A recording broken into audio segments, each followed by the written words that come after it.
The reason you heard me, bridle a little bit when you said you did it because society wants you to, or society's expectation, or society says you're supposed to. That's not a very good motivation. Society is insane if you look around. All right. So to use society as your motivation, yeah, you could do that, I suppose, if you want to work for the post office or if you want to, deliver, butter or something. But if you want to be an independent man, and you could be independent doing that too. Now, remember, do you know, you don't know Nisargadatta, Nisargadatta, do you? The Indian No, teacher. but I have seen some of the retweets. Yeah, he's a very good teacher because he knows of what he of that which he speaks. But he sold bendy cigarettes his whole life. He had a little shop downstairs. He had his wife, I think, and then he slept upstairs. I think that's not uncommon in India, right? Yeah, no, totally Now, not. now he is, beloved all over the world. Now, I don't know that he ever made any money, but I don't think he cared about money. And he's I don't know. I can't speak for the man. I never met him, right? But I could tell you from the one book of his talks, he had a good time. He helped a lot of people. He had a good life. He got enlightened. And he just didn't care about being rich or famous or putting on weird turbans, and dressing up like some of these crazy guys do. And it Yeah, doesn't matter anyway because every generation is a new one. And then you have authentic yeah, people. Some of them are crazy as hell. And some of them are very sane and very some have but none of them do anything because society says you're supposed to because societies are deranged, right? So when but you can like stand on we, your own 2 feet and you say, because I want to, because I need to, because it is my nature to be curious or my nature to learn, or because I'm getting carbuncles on my ass from sitting on my butt too long playing video games, you know, anything's better than because society says so, right? yes, I mean, but Americans are learning that, like, right? Again, but what's the direction that one can have without society? Like society gives like a pretty good the direction. only guidance you need is God, right? And you have a religious background. I don't have religious background Or your as parents didn't give such, you a but religious background? not much. Okay, what religion is good for? Religion is very good for you understanding the history of human social organization, right? Yeah, yeah, it is like the motor of the whole society. Exactly. But in addition to that, every religion has within it, every authentic religion has within it a deep core for men and women that want to get closer to truth or to reality or to God or to, I mean, even scientists. I mean, I'm a scientist. That's how I got involved in this stuff, right?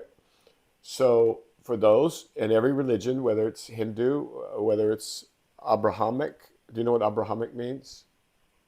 The Islamic and Christianity. Good. They share the same prophet, Abraham. All right. It's just a way of pointing back in time, back probably around the Sumerians or something like that. India goes back further. Anyway, so the Abrahamics and even the Buddhists and the Jains, they have an inner tradition because for some of us, we don't want anything between us and God. We don't want a priest. We don't want a book that we can't read. We don't want a church that we can't get into. I mean, and we don't need it, right?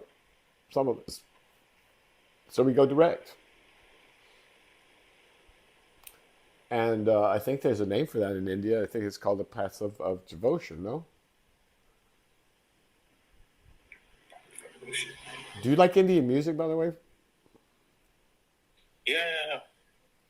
Indian religious music is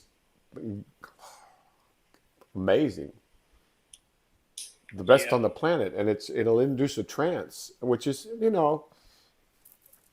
it's not the real thing, but it's close. I mean, it's a step, and then you're starting to loosen up the ego, and then with enough devotion, this is another path altogether, the devotional path. enough devotion and you overcome your own ego, and your heart drowns in love, or your ego drowns in love. It dissolves.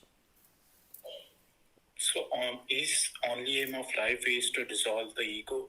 I'm sorry, what? Is the primary aim of life, is it just to dissolve the ego and like Whose life are we speaking of? I don't know. I mean, anyone? for me, life didn't start till I understood what was on the other shore. But that's me. I don't know for you. I don't know what it is for you. And for somebody else, I don't even know. I have no idea. But if you want to stop suffering, and most people that come see a shrink want, or, I'll go see a doctor for any reason. They want to decrease their suffering. I'm telling you right Yes. now, as a psychiatrist, 99% of suffering is caused by the mind. 99%. I I totally agree with it. Like Well, then, so it's you could right now decide. it's behaving So like a you could super brand. you could decide on your own. Say, I'm tired of this suffering thing. I'm tired of life being, I get up and I don't know if in the, at that night whether or not I'm going to regret having lived that day or whatever. Yeah, I don't know what weird thoughts people have, right? But the point is this: is that you can decide for yourself. Why I don't want the path of suffering. I'd rather spend my life. I'd rather do some work now and not suffer for the rest of my life, and not make the people around me suffer. I'd rather do that than and do what society tells me to do, which is join the military, go get in a war with Pakistan, go, drop a bomb on Iraq, the crazy things that we do, right? I have two questions regarding this. So one question is, But no one's here trying to uh, talk you into anything. That's important. No one's trying to sell you anything or talk you into anything. yes, That's your decision. And frankly, most people decide, nah, they just rather live like sheep. I don't know if you're a sheep or you're, not a sheep.